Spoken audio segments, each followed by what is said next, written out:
Aroma is an ugly girl and also the company's delight, but she had a fairy tale dream since she was a child, wishing she would marry a Prince Charming and have a big wedding, but he knew very well that he was a dreamer. He was dreaming, so Xiangqing became a wedding planner, even if he couldn't help himself to realize his dream. Then she chose to help others, but little did she know, her Prince Charming was right there with him. That day, a new section chief was assigned to the company. The tall, handsome section chief. He soon attracted Xiangqing. Hyungsung hinted to herself, ugly girls don't deserve love. The head of the department was so handsome that she wouldn't stand a chance. But in her mind, she wondered, how can I attract the chief's attention? The next day, a client came into the shop. A man wanted to propose to his girlfriend at a showcase. He asked Hyungsung to help him plan it. He immediately agreed to do it. He then went to the florist he works with to help the man choose the flowers for his proposal. The florist's name was Hai. He was a good-looking guy. He had a very friendly relationship with Hyungsung. In the evening, everyone was off duty. He was the only one who stayed behind. He was making paper flowers for a man who was asking for his hand in marriage. Suddenly the head of the department came in, and he started talking to her. Suddenly,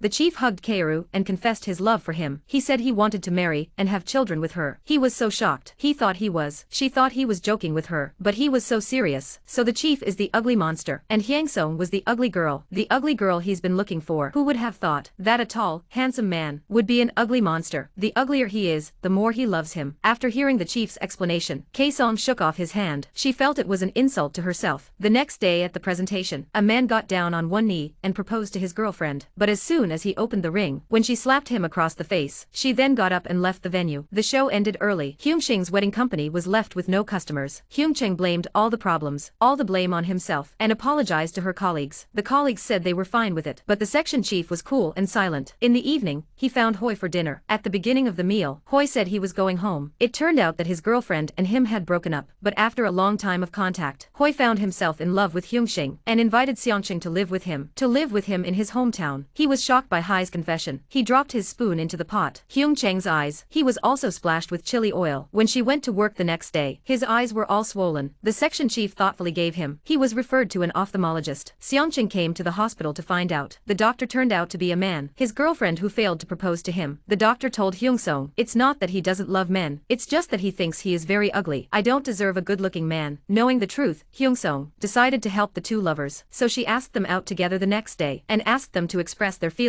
He watched from the sidelines, and so they expressed their hearts, and they were together again, and the doctor accepted the man's proposal of marriage. In the evening he tells the story. He told the chief of the department. After hearing what had happened, the chief of the department took an additional liking to Hyungsung, so he confessed his love for her again. But he was rejected. He thought the chief was just liked her fetish. He didn't really like her. The next day, Hoi handed a ticket to Hyungsung. Hyung knew that the day before, he was not joking when he confessed. He was really in love with her. Hoi invited him to spend his life with him. If Hyungsung was willing, he would go to the station in 3 days and go home with him. Hyungsung was baffled. He wondered if he was a savior in his past life. The next day Hai brings in his successor, Xiao Ju. It so happened that Kiku was also an ugly girl. Seeing Kiku, Xiangqing was like seeing a family member. He invited her to dinner with him, but she found out that she had a low self-esteem because of her looks. She also hates good-looking people. Hyungsung also found out that the chief of the department seems to be interested in Kiku. She is jealous of him. Xiangqing also realizes that she is in love with the chief. 2 more days later, at a wedding,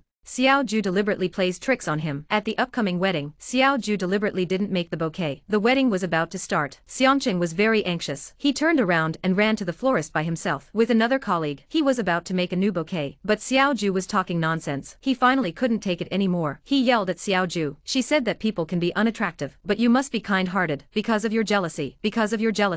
The most important day of someone's life is ruined. Hearing Xiangqing's words, Xiao Ju also realized her mistake. So she and Hyungsung to make a new bouquet. They gave the flowers to the bride before the wedding started. Hyungsung also gave all the credit to Kiku. Kiku looked a bit overwhelmed. After the wedding, Xiangqing remembered that today was Hai's day to go home. He rushed to the station. He found that Hai was waiting for him. Hyung turned down Hoi's invitation because he already had someone in mind. After saying goodbye to Hoi, Hyungsung ran all the way to the chief of section. Hyungsung said yes to the chief's confession. They embraced each other in the light. Hyungsung had fulfilled her dream. She was with her Prince Charming, and the big wedding is just around the corner. And that's the end of the film, The Battle of the Ugly Girls. The blogger loves a quote from the film. To say something about someone else's beauty or ugliness is uncouth. We should focus more on the inside. The criteria for liking a person. We shouldn't judge by appearance. Like is a person's freedom. There is no good or bad. And I hope that in the new year, find the person you love.